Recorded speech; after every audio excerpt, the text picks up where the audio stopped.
All right, so let's bring in Mike Gill. Is Geoff Mosher there? Is Ryan Rothstein there as well? The whole crew there, or is it just Mike?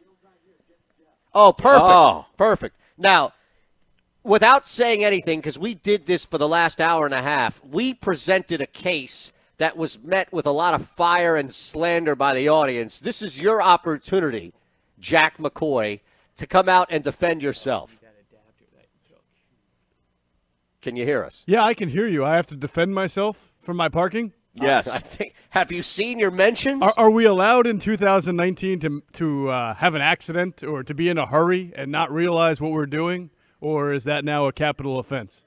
Wait a second. Are there facts not in evidence that should have been presented initially?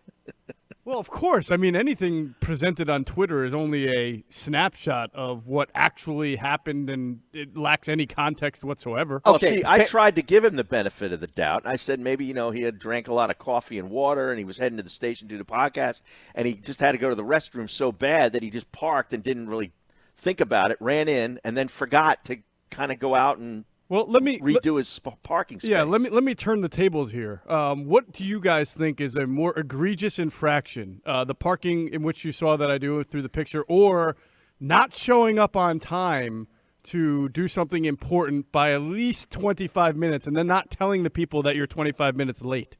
Okay, so I'm surmising that Rothstein showed up late to the podcast and put a dent in your day that is perfectly and meticulously timed out. Right. And am I the type of person to have put that out on social media, blasting Ryan Rothstein, despite the fact that it may or may not have been the fourth or fifth time that he was late? Wow. No, I would never. I would put that never out there. You really are a lawyer. I'll retweet that in a second. Stricken from the record, but the damage has already been done. My goodness. It kind of makes an askew parking job just a little wee bit less egregious than perhaps being late constantly Rothstein, and messing I with object. people's schedules.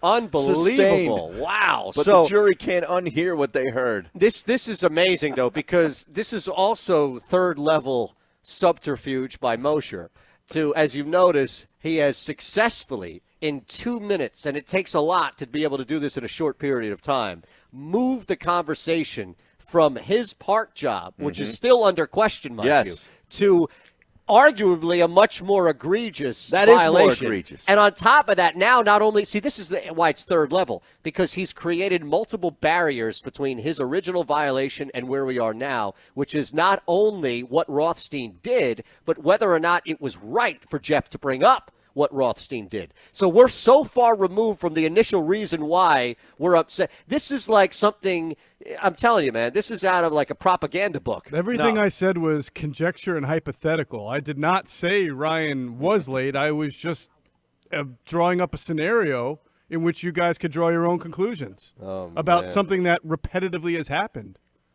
that might have drawn my ire and Mike Gill's ire. I thought that Mosher was talking about you, Eytan, being late to something in the past. I've been late a couple of times, but I don't feel like I have a reputation of being late. No, right? and I'll say this. If Eytan's going to be late, he will inform people that he's running late.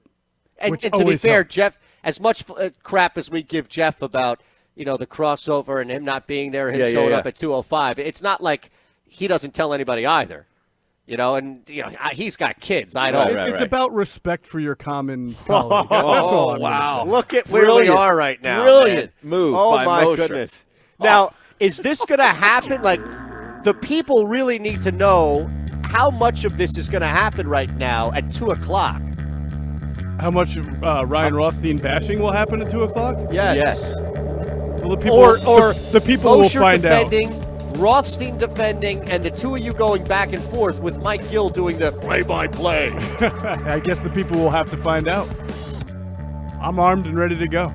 Wow, sounds like he's ready. All right, man. It should be good. I tell you what, that was total redemption from the last time we had the crossover with Mosher.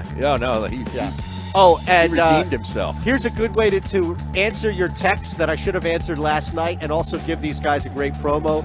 Design Tree, the guys who made our T-shirts. Oh, yeah. Same guys, Rush Order Tees, same guys who did that cartoon for us. All right, Geoff? Sounds good to me, guys. There you go. Sports Bash and Sorry, I'm parking late. issues.